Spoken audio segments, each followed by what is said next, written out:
Good morning, it's Monday again. Hope you enjoyed last week's video with Bridge Classic Cars. It's always a good day out there. As I say, it's every second Tuesday I think of the month in the morning. Cars and coffee, classics and coffee I think they call it. So anyway, this week what have we got on? We have got, believe it or not, this isn't my Silver Discovery. Oh, my finger's in the way. It is a customer's Silver Discovery that he has a leak on. Power steering, said it was leaking steering box side. Unfortunately, he did put some kind of stop leak in it. I never like that stuff, but we can always drain the fluid and put some in if need be, depending what it's like. He said that it's stopped leaking from that side and it's now leaking from the pump side. So we need to get it up in the air, clean it all off, and see if we can find where it's coming from. Now, it has been in the workshop all weekend because I went and got it Friday night, and it has left a nice puddle on the floor, so it's definitely pouring out at a decent rate. So yeah, and obviously it's not been running in here, so it's just when it's static. So if it's running, it might be a bit more. So we'll get it up on the lift if we can. I always get scared putting these up because the chassis rails aren't flat in the right places to be able to lift it. You have to do it quite close, but I'm sure we'll be all right. We've done it before. So we'll lift it up, clean up all the underside, leave it for a minute, see if we can see a drip or a trail, or we will have to take it for a quick run, come back and relift it and have a look. But that's the first job of the day, so let's get this up on the lift.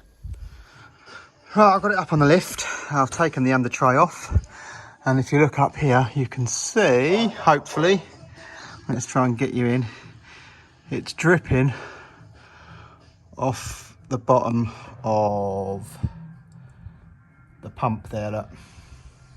So I'm going to clean all this up with some brake cleaner and then have another little look and see if it's coming from there or it's running down.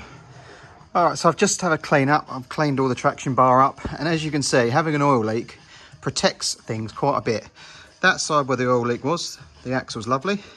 This side, it's rusty. Right, so I've had another clear up. As you can see, it is running out the middle where that yellow gasket is, running down the pump along to that union and dripping. I've cleaned all that up. I've nipped the lower return pipe bolts up just to make sure it wasn't coming out of that gasket, but it's not. That was perfectly clean, and it was coming out of the left hand side, or in this picture, the top of the picture, out the side of the yellow gasket and then running over. So looks like it is the pump for sure. Right, so I've got the Jag on the left to try and find the aircon pipe that has gone through, and it is this one here, which goes over, which goes over that bar there and goes up to the engine bay, and it goes round here with that sensor up to the top of the condenser there. So we should be able to get to that behind the grille. It's just trying to get it off the other end. So I'm going to bring it back down now and have a look and see if I can get to it. And there is the other end of it behind the grille. So yeah, we just have to take this top cover off, pop the grille out, and we can undo that. So let's get on with that. Okay, with the top shroud off, no need to remove the grille. Very easily accessible through the gap, so that's good. Right, now let's try and find the other end. I think we're going to have to take the airbox out, which is a pain in the proverbial. Right, well, it's off. I had to reach through the belt and get a spanner in there to undo that, but that's off. I've undone the one from here, so I've now just got to try and feed it through. So that could be fun. I'm going to need two hands. And there we go. That is where it is rubbed through. So it is out. So do we see if we can have that welded up, or do we look for a new one? I'm guessing probably a new one. Let me see if I can find part numbers now. Right, well, I've rung the local dealer and they're fully busy, so I've left a message. Hopefully I'll get a call back on the pipe. I think, I've been having a bit of a fumey smell when I first start up, and a quick Google says that it's the exhaust downpipe flexis. Funnily enough, the CD changer started working the other day, so I managed to get the old CDs out. So I contacted the previous owner and said, you know, I've got them, do you want them? So they've gone off in the post. And he asked how I was getting on with it. So I said, well, I'm having the fumey smell. I reckon it's probably the downpipes. And he went, oh, well, I had them done very recently before the car died. So obviously I've still got the other engine and the downpipes and etc. from it on a pallet on the rack. So I've had a little look. I've been up on the ladder. His flexis do look brand new. My ones are rusty and they rotate and move, so they're obviously not connected properly. So what I'm going to do, I think I'm going to pull off the, I don't know if they're DPFs, pre-DPFs, silencers, whatever they are, because there's one either side on each turbo that goes into the main DPF underneath. So I'm going to pull them off, I think, and I'm going to swap them over and see if that cures my smell. So that's the next job. Safe to say these bolts are a bit tight, so I'm using a little ratchet spanner and a big spanner to turn it, and it's working, thankfully. Right, 2 hours later. See, that shows you one bolt can ruin your day. Use the air saw to cut this one off there. As you can see, or can you, put them in focuses, there you go. I couldn't get the bolt undone, the nut, sorry. I even tried to undo the star drive on the end, but that just sheared, so we had to cut it off. So I've got to put a new stud in that turbo. Right, so there was enough stud left to get 2 nuts on, so I'm hoping with them locked together I should be able to get that stud out. Fingers crossed. Well, the 2 nut procedure didn't work. It just stripped the threads.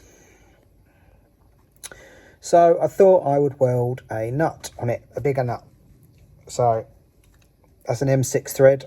I've got an M8 nut, put it over it, went to weld it, wouldn't weld. They're not steel studs, they're alley, I think. Yeah, they're not magnetic. So why did I start it? Well, it had to be done. So it's either cut that stud flush and get a right angle drill and drill it out and retap it, or drop the whole engine again. I'm in 2 minds. Trying to get to the other cat, DPF, whatever it is a lot tighter. The steering column's in the way. The shape of the tunnel means I can't really get my hands around it. So it's going to be a difficult task. So I don't know whether to drop the whole engine again, change them exhausts. I could maybe get someone to come and do the belts for me while it's on the floor, front and rear.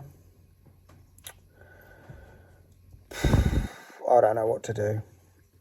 It's Tuesday afternoon, it's pretty much home time. I've got a couple of car delivery jobs, Wednesday and Thursday, so I'll mull it over and see what I feel. Oh, and the aircon pipe is obsolete from Jaguar. So I'm going to either have to find a second-hand brand new one, or I'm going to have that one fixed or one made. I don't really know. I don't know whether that one can be TIG welded up. I don't know. Not been a good day. Why did I start the Jag? Oh well. Right, I'll catch up with you when I come back in. Probably be Friday now. Oh, and the Disco 2 waiting on a pump. That's going to be Friday probably, if not after. So, oh.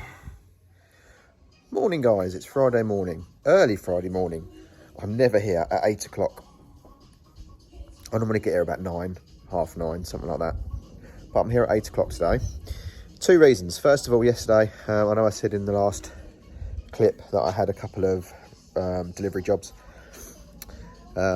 Wednesday's one went fine, no problem. Yesterday's, so it was a 4.5 hour drive to Halifax from where I am. Got there, no problem at all. Had to wait an hour for the customer to arrive because I was a bit early. I knew I was going to be early, but I'd rather get there than be late. They turned up an hour later, got in their car, moved it off the drive onto the road. Or they did, sorry, shall I say. They moved it off the drive onto the road for the car that I was taking home. I done all my paperwork and everything, got in it to go home, and it wouldn't start. It was a 66 plate Mondeo, and the dash was blank. The needles lit up, but nothing else. It was just, there was nothing. So I got the AA out, they had a look, he had a play. He managed to get it to crank over, but it wouldn't run.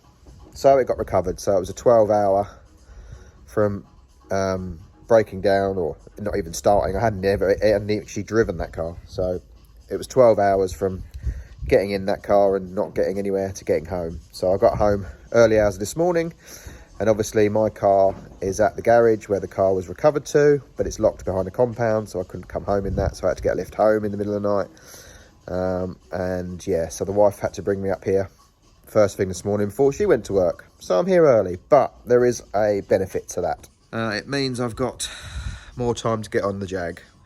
Now obviously I got that one DPF off down there. With that, it's got that knackered stud.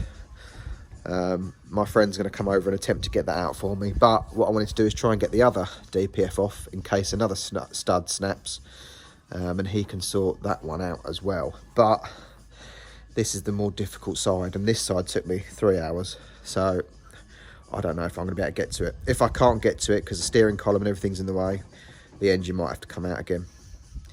And as I said, I think I've already said before, but at least if it's out, then I can change the belts and whatever have you, get them exhausts done. But we will try and get this other one off in situ. I'll probably spend an hour or two trying to get it off, and then we'll go from there. So let's get cracking. Right, we might have a lucky day. Fingers crossed after yesterday. But this one is so damaged up there, or broken, I can move it so far out the way that I can get up there to get on it. So fingers crossed, let's spray it up. Now I don't want to celebrate too soon, but yes, it's off. This one come off so easily. Oh, the other one was 3 hours. This was literally 20 minutes. I cannot tell you how happy I am. Right, well, I've had the other engine down and I've had the DPFs off the old engine, and as you can see, the repair kit is you'd literally cut the DPF, the flange off the DPF, and just replace it with this repair section. Now this one's fine, but this one, unfortunately, where the engine had moved on the pallet had snapped a bit, so it had sunk. This was pulled, and it had slightly pulled this off. Now, I don't know if that's now knackered. I think it probably is, which means I've probably got to buy one for this side anyway, so I've probably got to end up buying a whole kit. But as you can see, this one is cut there on the other side of the 90, and this one is cut with a 90. So yes, so I've probably got to still buy the whole kit anyway, which is a bloody shame, but never mind, it is what it is. At least we'll know. I managed to get a load of studs out the other engine as well, so we've got some there. It had new bolts on it as well, so right. And now I've got 2 studs that are stuck. I don't know if I'll be able to show you, but obviously that was the first one that I showed you the other day, and then we've got one up there. It is bent.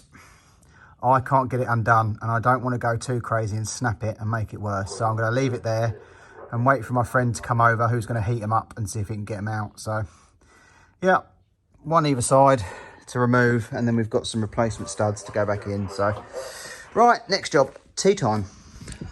So it turns out my friend is coming today to help get the bolts out the Jag, so I thought I'd do something while I waited for him. So I've started fiberglassing the corners of the Caravan. The other one's cracked on the other side, but it is there.